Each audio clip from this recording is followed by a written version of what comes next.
करते हैं ना कि नहीं करते हो? आप सब लोकतंत्र में विश्वास करते हो? तो मैं लोकतंत्र की बात आपको उदाहरण देना चाहता हूं।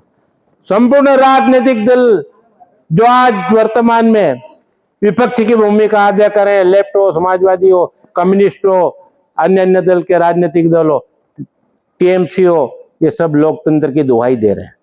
और उनका एक नेता प्रतिपक्ष सदन के अंदर सदन के बाहर एक कोरी डायरी लेकर चिल्लाता है, लोकतंत्र खतरे में है, लोकतंत्र खतरे में। मैं बताना चाहता हूं उपस्थित कार्यकर्ता बंधुओं आपको, लोकतंत्र आज खतरे में नहीं है। भारतीय जनता पार्टी की सरकार और भारतीय जनता पार्टी का संगठन लोकतंत्र में पूर्ण आस्था रखते हुए लोकतंत्र की रक्षा करने का काम कर रहा है।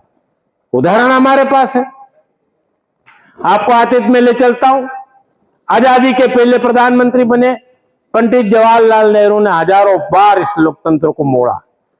पूंजीवादी व्यवस्थाओं से वो ग्रसित थे, कम्युनिस्ट विचारधारा से वो प्रभावित थे और ब्रिटिश हुकूमत के अंग्रेज से भी वो प्रभावित थे। उन विचारधाराओं को लेकर उन्होंने अपनी सरकार के गठन के साथ हिंदुस्तान के इतिहास को बदलने का प्रयास किया। कैसे किया? शिक्षा के क्षेत्र में उन कम्युनिस्ट विचारधारा के लोगों से शिक्षा का पूरा खाका तैयार करवाया, संविधान का खाका तैयार करवाया, योजनाओं का खाका उनसे तैयार करवाया, तुष्टीकरण का जो खाता था उसको आगे बढ़ाया उन्होंने। ये वैचारिक। और आज आपको मालूम होगा पूंजीवाद की विचारधारा की अगुवाई कौन करता है? आप सब राजनीतिक क्षेत्र के कार्यकर्ता हैं, इतना तो ज्ञान होगा ही, मैं मानता हूं। आपको पता है कौन करता है? नहीं हो तो मैं आपको बता देता हूं। पूंजीवाद की विचारधारा की अगुवाई करने वाला अमेरिका है, जो साम्राज्यवाद नीति को लेकर आगे बढ़ रहा है। गरीबों को क्रश करो, अपना साम्राज्य स्थापित करो। उसी के तहत विश्व में जो युद्ध हो रहे हैं उसमें अगुवाई वो कर रहा है। ये उसकी विचारधारा है पूंजीवाद की। दूसरी तरफ चाइना हमारे सामने खड़ा है, वो कम्युनिस्ट विचारधारा को लेकर आगे बढ़ रहा है। कम्युनिस्ट विचारधारा गरीबों के कंधों पर सवार होकर राजनीति होती है उनकी।